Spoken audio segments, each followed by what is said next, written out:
It's one of the biggest crime mysteries of the past century. How did Fred and Rose West become Britain's most prolific and sadistic serial killing couple? They derive so much pleasure, sexual and otherwise, from the pain of others. At their height, they murdered a girl every 3 months, claiming at least 12 victims. But how did the evil begin? It was suggested that his mother told him when he was 12, you know, now you're 12, you've grown up, you've got to have sex with me. There's evidence Rose also suffered sexual abuse as a child. We have incest here. We have incest being repeated through the generations. In their first in-depth interview, Fred's own family cast new light on the couple. Well, I always thought she was possessed with the devil. But was Rose's lack of morality caused by shock ECT therapy given to her mother when Rose was in her womb? ECT at this time was still fairly brutal. And did the head injuries Fred suffered as a teenager distort his personality? His dad said he didn't seem to think that he was the same person. With so many girls and young women disappearing, how did Fred and Rose get away with murder for so long? The police never particularly joined up the dots. Social services never particularly joined up the dots. This is the dramatic account of how Fred and Rose met and became killers.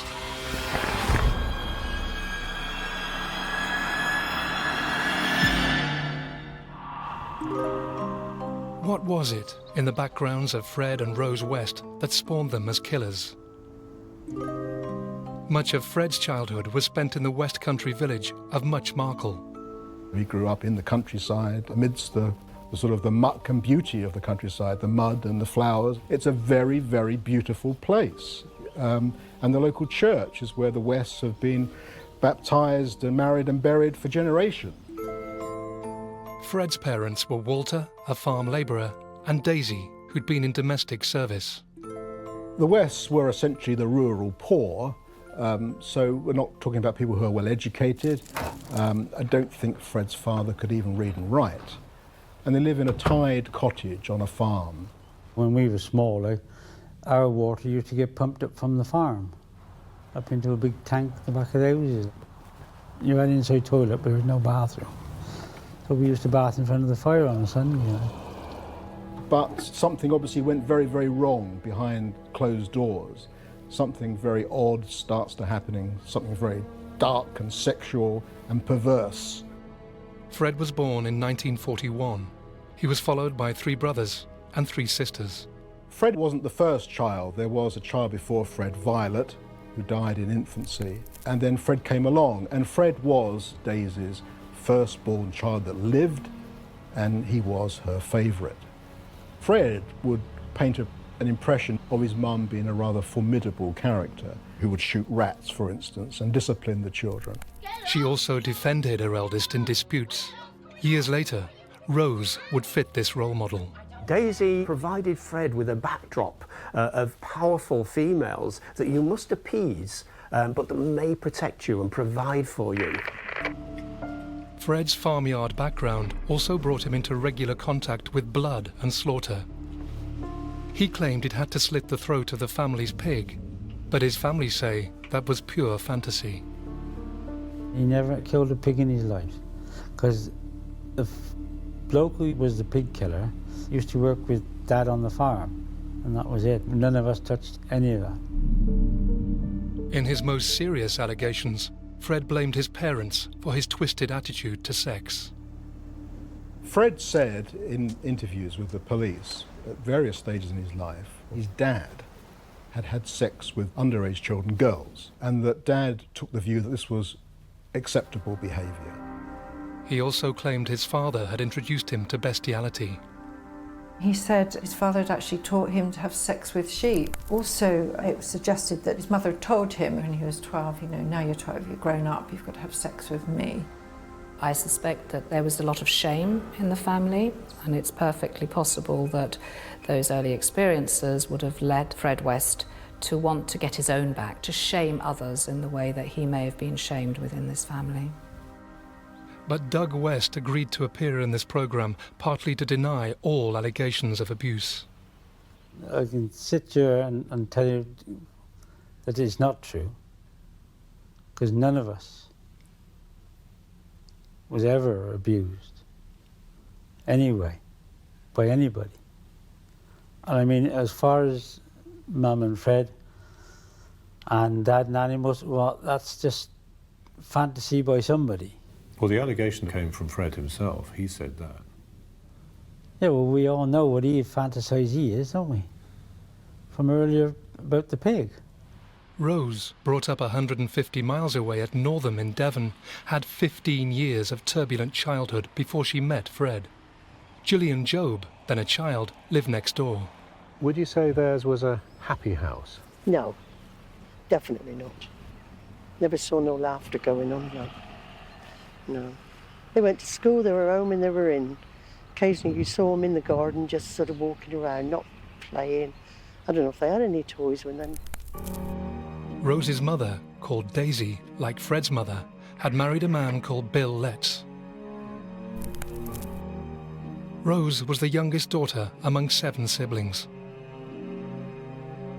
From the start of his marriage, before Rose was born, Bill was a tyrant. I know you are. I'll take you for something to eat shortly, all right? Just get on with your jobs and do a good job. Will you shut up? He would run his finger along the ledges to see if there was dust and so forth, and he would always find something. Then he would smash the kitchen up, beat his wife, the children were beaten. What are you doing up here? He didn't tell his wife he'd been diagnosed as schizophrenic in childhood. I said you stay in the kitchen till it's clean! Get downstairs! He once threw one daughter downstairs and banged the head of another against a wall. Will you shut up? For God's sake! You're all in it together, are you? You're all against me now, are you? No, just leave him alone! When Daisy intervened, he threw boiling water over her. How could you do that? How can you do that to us?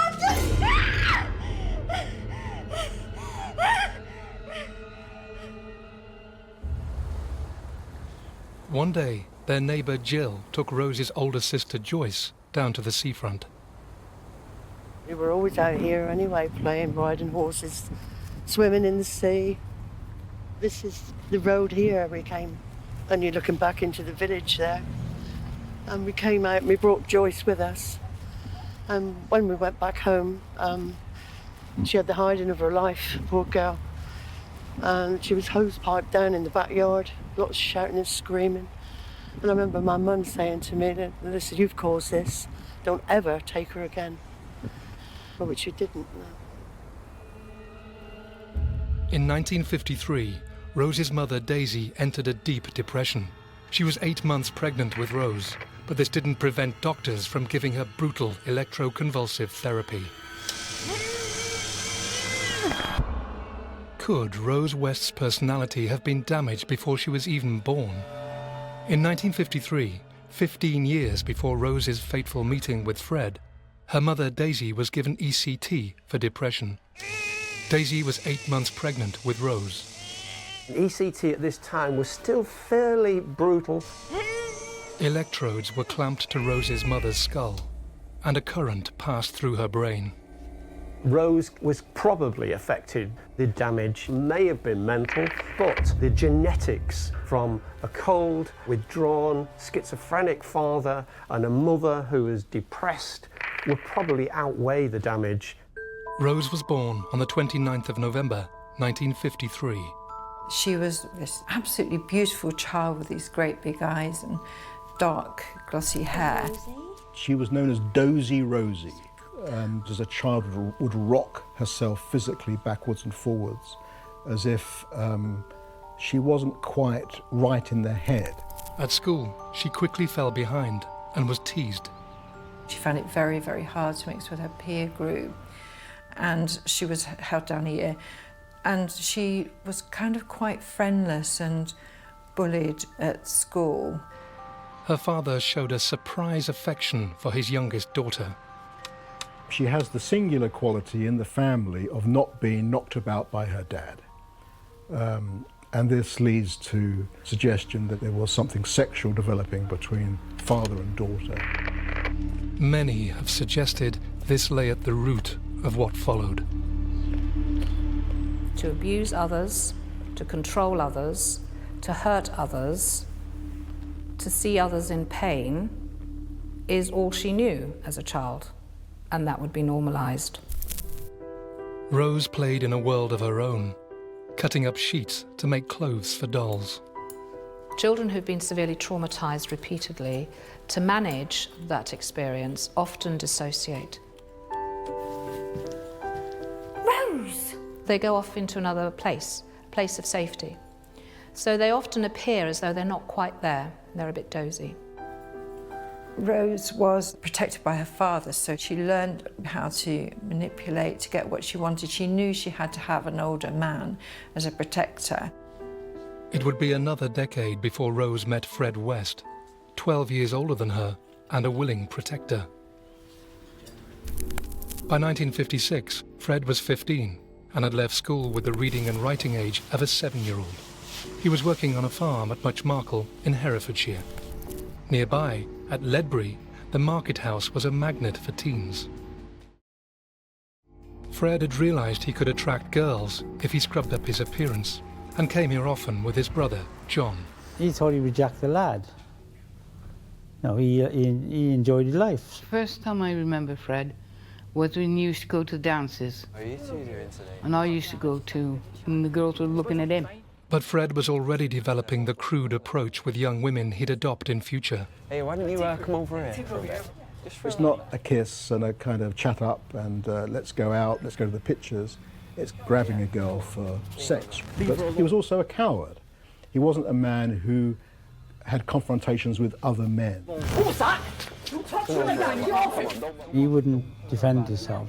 But John was just opposite. He'd be in and duck, and then you'd know about it. But Fred never did. That's why I could never understand how he was like he is. Fred loved motorbikes, and age 17, he bought one. He did look after the bike. He cleaned it on a weekend, and he took a pride in his bike. But one evening when he was riding home, a girl was cycling in the opposite direction.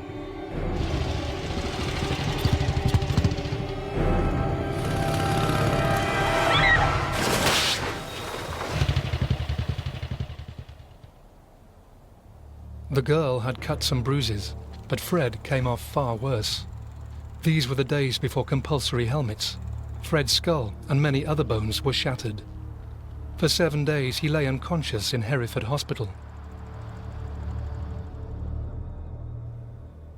Dr. Keith Ashcroft is an expert in the impact of brain damage on criminal behaviour. If we consider a force acting on the front part of the head, then the energy would transmit through the brain, causing damage, because the brain is actually a jelly-like substance. And what would be interesting to note would be if there was any damage to the orbitofrontal cortex, which is involved in impulse control and emotional decision-making. This is one of the main areas of the brain implicated in psychopathy, giving rise to very serious offending behaviours such as what happened with Fred West. Many around Fred felt he changed after the accident. His dad said, like, he didn't seem to think that he was the same person. Well, the same personality then. He now had a limp. Long John Silver. And there were the first signs of the aggression which would later lead to many murders with Rose. But she was still 9 years away.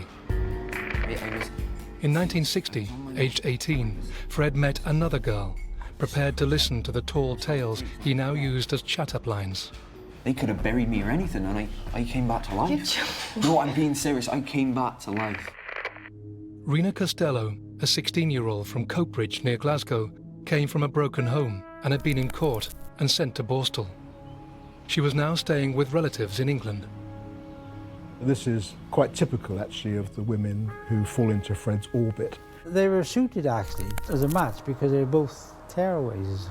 They were all together, you couldn't separate them. She has a low self-image, self-worth. She allows herself to be used by men, and this is all part of what is exciting to Fred. But Fred grew jealous. They argued, and after a few weeks, she returned to Scotland. With Rena gone, Fred turned his attention to other girls. Almost immediately, it landed him in trouble. He tried to put his hand up the girl's skirt, went up the fire escape, and she knocked him back down him. He fell 10 feet onto concrete and was knocked unconscious. Once again, he was taken to hospital in Hereford with brain damage.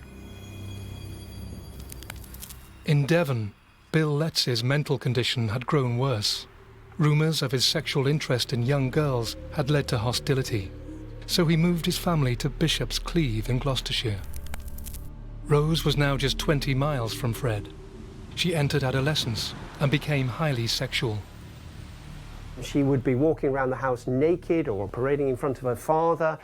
Rose now reacted aggressively if bullied, earning a fearsome reputation. If her younger brothers were attacked, she'd protect them. She began to unleash that pent-up aggression that over the years had probably been built into her by the comments and ridicule from others. Now aged 15 and just months from meeting Fred, Rose took a job which brought her into contact with older men serving at a roadside snack bar. She was frequently seen emerging from cabs after having sex with them. She was looking for someone who was older, more in control, more powerful. Police were called to investigate one older man who had sex with her, but no charges were brought. In the autumn of 1960, Fred West, in hospital with head injuries, regained consciousness after 24 hours. Those around him saw changes in both his appearance and behaviour. He becomes even more sexually active, but sex was something to be taken from a person. These changes echo the classic case used in neuroscience to show how a head injury can lead to increased aggression. Phineas Gage was a railway construction worker in the 19th century. He was well respected, very nice guy. An explosive blasted a 3-foot metal tamping iron through the left side of his cheek up out of the top of his head. He appeared conscious and recovered quite well, but in fact his behaviour changed dramatically from a very presentable guy to one who's irascible, aggressive, lying, cheating. We assume that we have the control of our behaviour, but in fact in some instances our behaviour is completely biologically determined. In the years after the accident, Fred showed clear signs of the perverted sexual behaviour that came later. In June 1961, age 19, it emerged not only had he been having sex with a 13-year-old girl, but she was pregnant. The reason why he's interested in younger girls is partly because that's who he can seduce. People who would be his own age or superior to him would be repulsed by him. The police were called.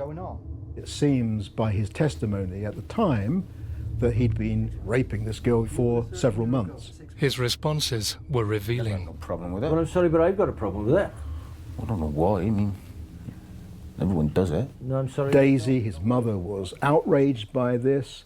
The family knew the girl in question, and Fred had to leave home. But the trial at Herefordshire Assizes in November 1961 collapsed. The 13-year-old refused to give evidence, and Fred was released. There was no formal monitoring by the authorities, no sex offenders register. Police knew that here was somebody who was a paedophile. You do get a sense in which a number of people in positions of authority had intervened and could have intervened further. A short time after the court case, Rena Costello, Fred's former girlfriend, walked back into his life. It was 1962. She was now 2 years older, had dyed her hair blonde, and had been working as a prostitute in Glasgow. Fred is excited by prostitution and repelled by it. He's excited by women who would do what he wants, but he's also kind of disgusted by them. So there's some misogyny going on, but also lust. In Glasgow, Rena had broken up with an Asian bus driver after becoming pregnant with his child. She travelled to England, took a job as a waitress at Ledbury in Gloucestershire, and met up again with Fred. Her unwanted pregnancy excited him. What are you doing here? Good to see you, aren't I? I've told you, don't come and see me at work. He wanted to perform an abortion. Look, you've got a little problem. Oh, you've got to let me sort it for you. I don't know, is it safe? What?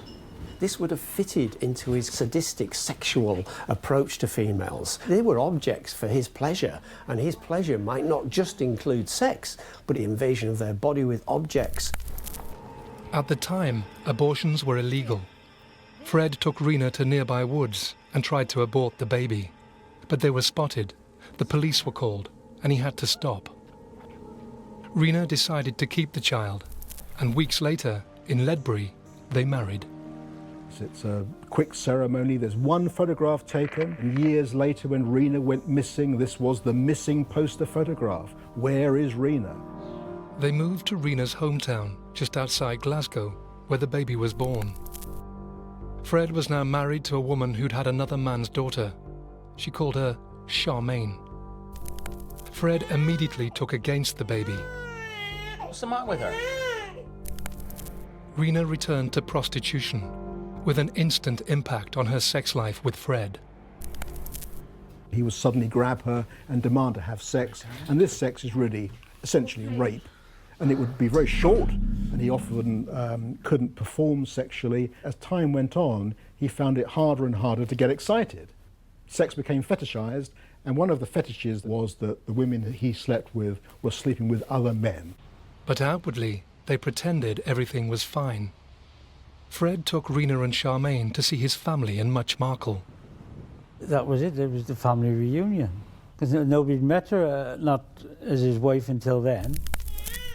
Fred dreamed up a number of stories to suggest he was leading a glamorous life in Scotland. And there are all sorts of strange elements to this fictional life of Fred in Glasgow, one of which is that he's mixed up in organised crime, and one is that he's a pimp running prostitutes. He boasted of the silk shirts he said he normally wore. Not today, obviously. Thought that was a bit posh for Muchmarkle. The truth was very different. Fred ran an ice cream van. He found it the perfect way to meet the young girls he remained obsessed with. But as we reveal for the first time, he was about to find out what happened to paedophiles in the violent slums of Glasgow. The Gorbals in Glasgow was notorious in the early 60s as a gang-controlled slum area. It was here Fred West had his ice cream round, bringing him into contact with many teenage girls. The Gorbals was home at the time to writer Colin McFall, who was then aged 10 and remembers Fred clearly. It was very, very rough at the time. So for a little Englishman to arrive there in an ice cream van, it was a completely incongruous thing to do. Colin and his young mates were Fred's customers. One day, Colin witnessed Fred's temper. Word had got around that he had a sort of fascination for girls about age 12 or so. There you go, 2 singles. Fred the perv. Fred the pervert. All right! Any more of that, and I'll throttle you with this, all right? All of a sudden, I just realised I was perhaps looking into the eyes of a potential murderer. In 1964, Fred's wife Rena gave birth to their daughter, Anne-Marie. Fred doted on her, in sharp contrast to his treatment of his stepdaughter, Charmaine. Fred wasn't at all nice to Charmaine. No, you can't have an ice cream. You'll ruin your tea. Now get out of it. And she was bullied and abused and locked up and knocked about and just treated like you wouldn't treat a dog from day one. Rena knew Fred had been unfaithful and began an affair of her own with bus driver John McLaughlin. Fred found out. What's going on here then, eh? Fred, don't. You. Nothing. What? Get out! He punched Rena and slashed John McLaughlin with a knife.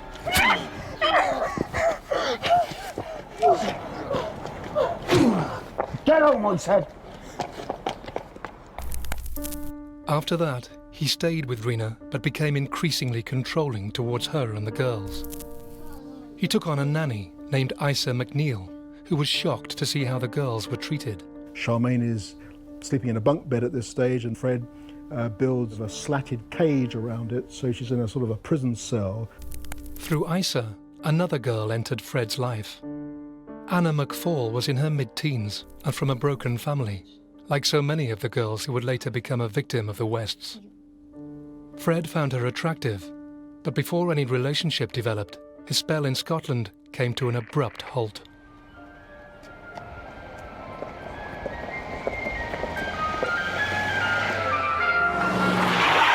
In 1965, he ran over and killed a 4-year-old boy. No charges were brought, but local people were angry. And until now, it's been thought this is what drove Fred away from Scotland. But writer Colin McFall recalls local people were already angry with Fred over his fascination with young girls. Power on the streets of the Gorbals lay with the feared razor gangs. If you had a complaint about a suspected paedophile, you could actually approach the gang members who would sort them out for you. Colin remembers how one day a senior gangster turned up where Fred had his ice cream round. Here, seen that wee Fred about? And I said, no, he hasn't been around for a couple of days. He says, well, we're looking for him. You'll let us know, won't you? The gangster promised young gang members that anyone who did Fred in would be rewarded. Minutes later, Fred appeared. The guys saw him, and that was a chance. They all ran towards the van. They had big knives and razors. Fred saw this, panicked, and sped off.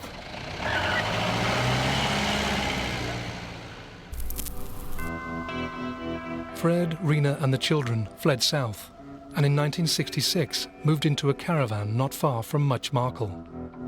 He was now just 12 miles from where Rose was growing up in Bishop's Cleeve.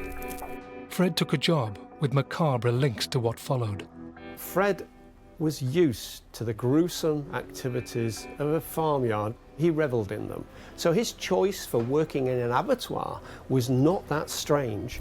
He would learn how to dispose of animals, their death, and the skillful ways. You remove sinew from bone and release that bone from the rest of the carcass. That actually is what Fred later did to human beings. It was a fate which would befall 2 out of 3 women who approached the caravan one day that June. Fred's relationship with Rena was still rocky, and she'd been spending time away in Scotland. She came back with Isa, the former nanny, and Anna McFall, the 16-year-old he'd found attractive. They all moved in together. Fred's existence in the caravan with 6 people crammed in there would have intensified his sense of territoriality. Right, I'm off to work. You don't go wandering off, right? It'll be fine. Oh, not it'll be fine. You stay here, right? He became increasingly violent, increasingly demanding towards Rena. He wanted to know what she was doing every second of the day. At the same time, Fred and Anna became close. She'd longed for him to come back from the abattoir, despite his often dark moods. Don't tell me I don't see no dinner. It's in the oven. That's handy, innit? When I comes home starving. He was increasingly ready to slap Rena. I told you before! Let her stay! You shut up! Rena and Isa secretly drew up a plan to escape. One day, when Fred was supposed to be at work, Rena's former lover John turned up with a mate to rescue them. But possibly tipped off by Anna, Fred surprised them. What's going on here then, eh? Come on. Oh, you again? Back for some more, are you? Where's you going with that? No. We've had enough of going. What's going on then, Renee? Getting away from you, we've had enough. Right. Come on, Pip. Like, here you are. Come here. Come here. No. With you. You're not going anywhere with that. Fred, although he's shown nothing but cruelty towards Charmaine, he wants to keep the kids. He's very possessive of his children throughout his life. She's not staying here with you. You show your face round here again, and I'll kill you. Rena escaped, leaving Fred with the children and Anna McFall. She became Fred's lover, but at 16 struggled to cope with his children. Fred, as happened often, put the children into care, then brought them home again. But social services didn't intervene. The fact that he kept moving his children in and out of care should have raised alarm bells. But on the other hand, there were reasons in terms of his own personal life and where he was living that probably objectively he couldn't have looked after them on his own. So in that sense, there's some sort of logic in it. It's the amount and the frequency that's the problem. Later that summer, Rena returned to confront Fred and claim back her daughters. Ah, you missed me. Like a hole in the head. Come on, give us your hand. She took the girls, but also stole some of Anna's belongings and fled to Scotland when her thieving was discovered. A Gloucestershire policewoman was sent to Glasgow to bring Rena back. WPC Hazel Savage would later play a key role in bringing the Wests to justice. Hazel is the one, more than perhaps anybody in the police, who, to some extent, uncovers the story. I nicked Anna's stuff out of spite, really. She's supposed to be my friend. She's sleeping with Fred, anyway. He doesn't seem like much of a husband. No, you're right, he's not much of a husband. He's violent with me and the kids. He's depraved sexually. If you know what I mean, he's no normal in that way. I don't know. He's not right in the head, I think he's probably mad. What do you mean? But Hazel Savage never forgot her conversation with Rena, and 28 years later, she was the officer who insisted Fred's patio at 25 Cromwell Street in Gloucester was dug up. In November 1966, Rena was given 3 years probation for theft by Gloucester magistrates. She started spending time at the Caravan when Anna wasn't there. Fred was now having to juggle 2 women, and he found it increasingly stressful, especially when Anna became pregnant and began talking about marriage. Rena didn't know that Anna was pregnant with Fred's child, and Fred didn't want her to find out. Fred's meeting with Rose was still 2 years away. For now, his loyalty was to his wife Rena, and he didn't want to lose her. Fred kind of realised at this point that his overstretching of himself to try and maintain all these relationships was not going to work. Therefore, Fred was brought to the brink of a decision. In July 1967, Anna McFall went missing.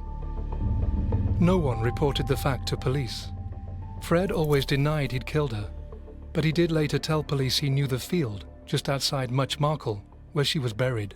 Fred West's killing career apparently began with Anna McFall.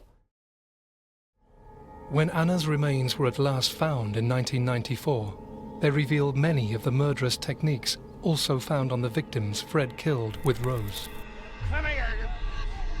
Anna was dismembered, using skills Fred had learnt at the abattoir. Her fingers, toes, wrist and ankle bones had been kept as trophies. That body was mutilated in many ways, and that was a body that was pregnant with his child. The unborn baby's skeleton was found curled at the side of Anna's remains. This callousness shows the absolute depth of Fred West's psychopathy. Anna's letters home to Glasgow stopped arriving, but friends simply assumed she'd moved on. With Anna out of the way, Fred's relationship with Rena once more blossomed. They moved into a new caravan and for a time lived peacefully as a family. But the caravan was in Bishop's Cleeve, virtually on the doorstep of 15-year-old Rose Letts, who'd recently been having sex with any older man who took her fancy. One evening in 1969, she and 27-year-old Fred were at the same bus stop. Fred and Rose, well, it was a disaster, wasn't it? Their meeting, really. All right, my love. Where are you two then, eh? Rose West was surprisingly pretty when she was in her teens. You know, we see pictures of Rose West even now in which she's overweight and frumpy and has large moon spectacles. But there was a young girl there once. She finds him repellent. She very memorably describes that he had green, ganky teeth. Even though she was repelled at first, it only took a bus journey and they were bonding. Paedophiles soon work each other out, and I think that they were coming from the same place.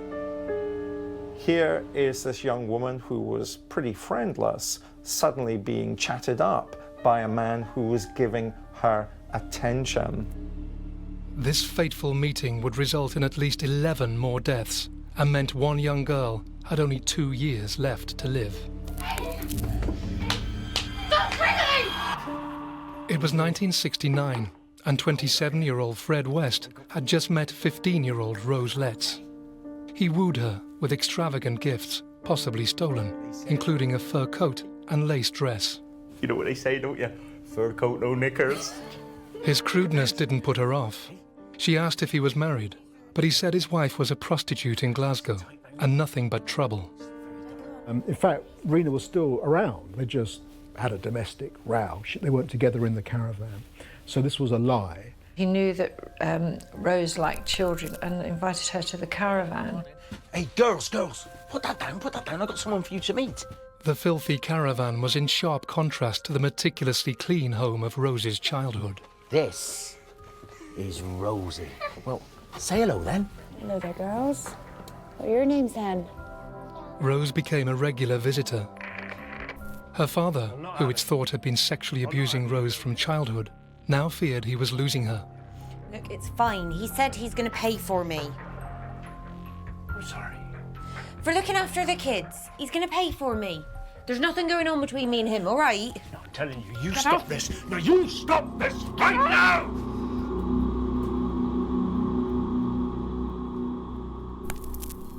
But Rose continued to visit the caravan and soon became Fred's lover. He introduced her to his family. He said that she was the new nanny, but she was too loud for my opinion. And we never hit it off from the start. With Rose, Fred could sink deeper into sadomasochistic sex. He also introduced her to prostitution. Supposed to be here at 3. When we've got a killer couple like Fred and Rose West, what we are dealing with is that French phrase, a folie à deux, literally a madness shared by two. And within every folie à deux, there's a dominant and a subservient partner. There almost seem to be no limits to Fred's sexual interests, and very quickly one sees Rose adopting that worldview. Rose's father, Bill, soon found out about the prostitution. He's absolutely furious and he's spitting nails and he wants this to stop. One Dad, you see him again and I'll disown you! Is that clear? That's not fair! You're mine. You're my little Rosie. You're my girl. Right.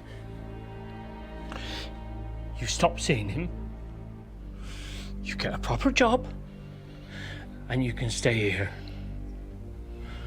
Otherwise, it's up to you. And I choose Fred.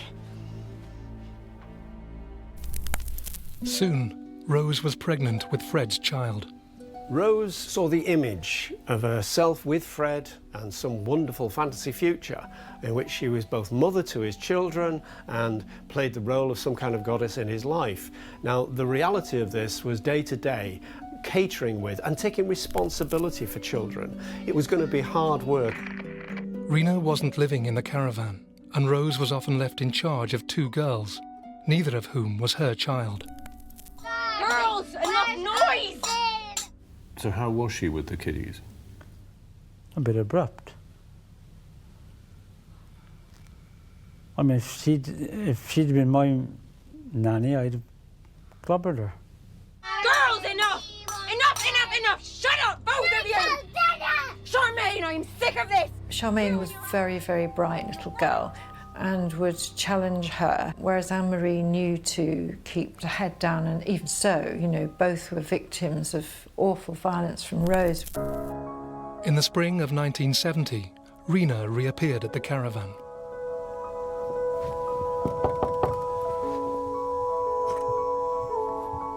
Hello. I'm Rena. I'm the kid's mum. Oh. Charmaine, you two get back, please. Okay, yeah. She wanted her daughters back. She could have no idea this would be her last chance to save the life of one of them. The details of her conversation with 16-year-old Rose are unknown, but she didn't get her way. For Rose, those children were objects of power. Those objects of power tied her to Fred, and that she would not let go of. In June 1970, Fred and Rose rented a flat on Midland Road in Gloucester, and Rose gave birth to a daughter, Heather. Fred, under new financial pressure, resorted to theft. Late that year, at Gloucester Magistrates Court, he was jailed for 9 months. This is an important development because it essentially means that Rose is left alone with the kids and she can't cope. Do as I say! I won't! We'll see about that, madam. Rose was barely 17. The main target of her stress was Charmaine, as witnessed once by Charmaine's best friend.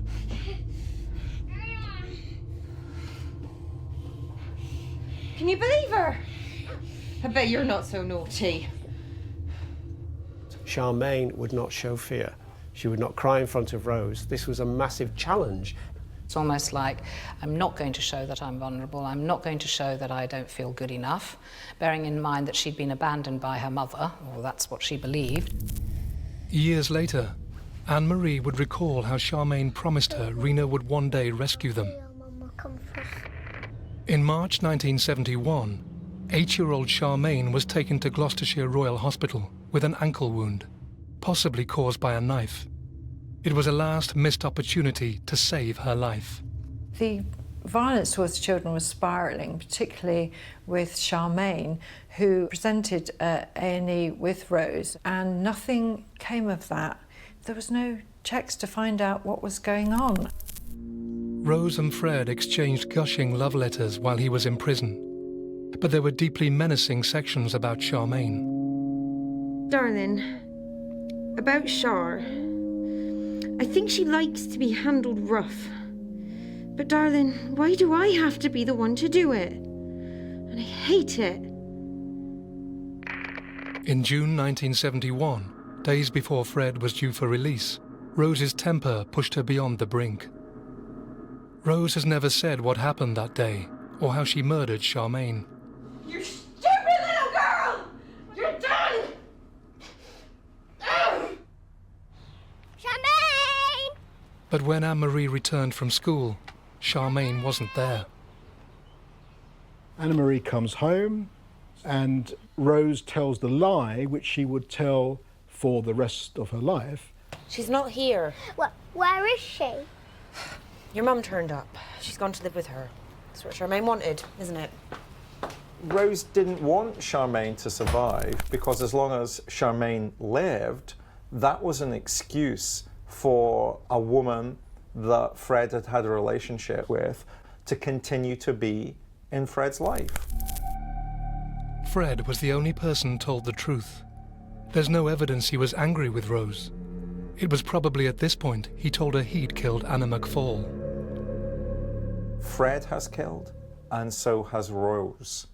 And therefore they have this joint enterprise from that moment on together that they are both killers. They're both locked in a deadly embrace.